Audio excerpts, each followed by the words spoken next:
नमो नारायण, राधे राधे। और आप सब कैसे हैं? आज हम श्रीमद् भगवद गीता के प्रथम अध्याय के 9वें और 10वें श्लोक की चर्चा करते हैं।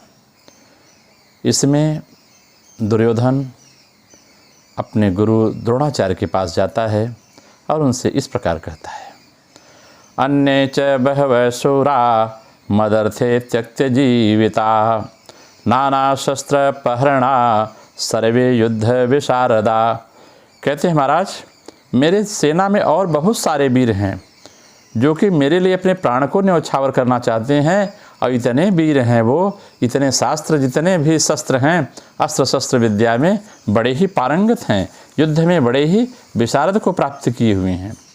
अगर हम इसकी आध्यात्मिक व्याख्या करें तो इसका विषय उठता है कि जो प्रवृत्ति पक्षी हैं, जो दुर्मति के लोग हैं, ये सब इस पक्ष का समर्थन करते हैं। साधना पथ के ये कंटक हैं।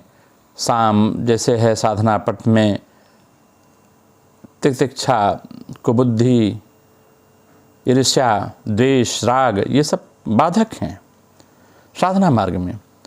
ये साधना पथ कंटक हैं और जीव को संसार पंख में फंसाकर उसकी मुक्ति के मार्ग को बंद करने में समर्थ हैं। कोई साधन न करे, इसके लिए अपने अस्तित्व को भी ये विलुप्त करने के लिए प्रस्तुत रहते हैं। इंद्रियां अजित हैं, अभी साधना हुई नहीं है। इंद्रियां अजित होने पर इंद्रियां लगातार भोग करती हैं, इंद्रियों का बल शून्य होता है, फिर भी व्यक्ति का विषयाशक्ति अंत नहीं होता। बहुतेरे साधकों को सन्मार्ग से हटाने के लिए नाना प्रकार के तर्कशास्त्र और वाक युद्ध किए जाते हैं कुबुद्धि के द्वारा। ये समय समय पर शास्त्रों के नाना प्रकार की बातों का उदाहरण लेते हैं और अपने पक्ष में समर्थन करते हैं। ये नहीं जानते केवल शास्त्र के व्याख्यार्थ को लेकर विवाद करने से सदा वास्तविक सत्य जाना नहीं जा सकता। यही कारण है कि शास्त्रों का गूढ़ मर्म बहुत कम लोग ही समझ पाते हैं। केवल मनोविनोद के द्वारा समय काटकर कोई साधन व्यवस्था परमात्मा को प्राप्त नहीं कर सकती।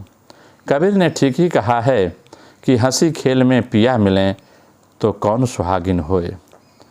दुख उठाए बिना सुख का मुंह नहीं देखा जा सकता है।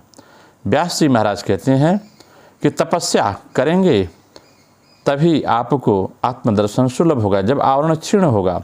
प्राणायाम से बढ़कर कोई दूसरी तपस्या नहीं है। अतएव इतने बड़े साधन पथ को अवज्ञा की दृष्टि से देखना केवल दुर्बुद्धि जैसे लोगों की बात हो सकती, यही इसे कहते हैं।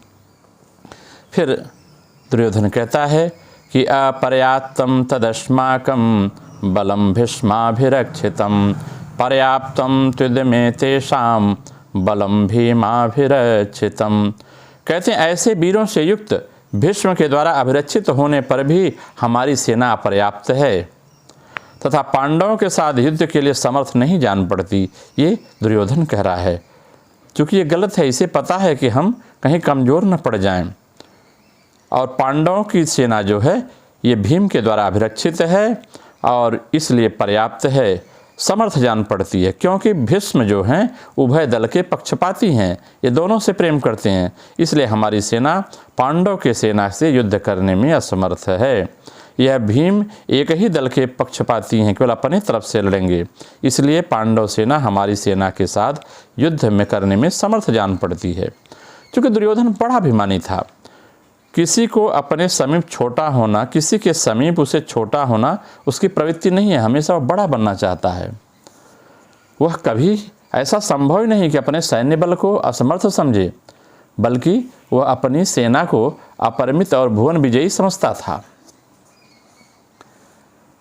कहते हैं कि उसके पास कुल 18,000 क्षौहिणी सेना थी, जिसमें 11 क्षौहिणी सेना जो भीष्म के द्वारा संरक्षित थी, उसके सैनिक शत्रु सेना को पराजित करने में सर्वथा समर्थ हैं। और दूसरी पांडवों की सेना मात्र 7 क्षौहिणी है और चपलमती युद्ध में अकुशल भीम के द्वारा परीक्षित है। अतएव हमको पराजित करने में असमर्थ जान पड़ती है, ऐसा भाव दुर्योधन के मन में आता है। इसलिए इसमें कोई आश्चर्य नहीं है, क्योंकि दुर्योधन यह समझता तो है, लेकिन जब अंतःकरण में अपने को देखता है तो मन ही मन सोचता है उसने अधर्म करके पांडवों को उनके प्राप्त राज्य से वंचित कर दिया है और युद्ध क्षेत्र में उतरने के पहले ही अपनी माता से उसने सुन रखा है, यतो धर्म ततो जयः, जहाँ धर्म है वहीं विजय होती है। इस बात को वह समझता है, लेकिन वह दुराकांक्षी है, दुराग्रही है। दुर्योधन कान से चाहे जो भी कुछ सुने, वह जानता है कि हमारे विजय की आशा नहीं है। इसलिए 11 अक्षौहिणी सेना होने के बाद भी भीष्म के द्वारा रक्षित रणकुशल सेना, जो बड़े बड़े सेनापतियों के द्वारा नायकत्व किया जा रहा है, उसके मन में विषाद भर जाता है और अपनी सैन्य शक्ति उसे असमर्थ और उद्यमहीन जान लगती है। यही कारण है कि भयभीत और व्याकुल चित्त से गुरु के समीप जाता है और जा कर के अपने मन भाव को छिपा नहीं पाता। अगर हम इसकी आध्यात्मिक व्याख्या करें साधना पथ पर क्रिया योग में, तो हमारी परब सेना जो है, भीष्म माने भय से परीक्षित। भीष्म का भय है दोनों पक्ष को कि जब तक भीष्म है तब तक कोई युद्ध का परिणाम नहीं निकल सकता। दुर्मति अपने संस्कार माने गुरु द्रोणाचार्य, गुरु को जिसके कहने पर सब होता है, बतला रही है कि हमारा जो प्रधान भरोसा है वो भय है, पितामह है। भय से उद्रिक्त होने पर सभी साधन पथ से भाग जाएंगे। साधन करने से शरीर को हानि तथा सुख की हानि होती है। इस प्रकार की आशंका उठने पर कोई साधना के पास नहीं फटकेगा।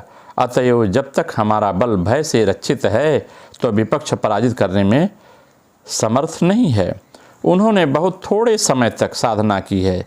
उनके सेनापति वायु के प्रतीक भीम हैं, चपलमती हैं और वो चंचल हैं, इसलिए विपक्षी दल असमर्थ है।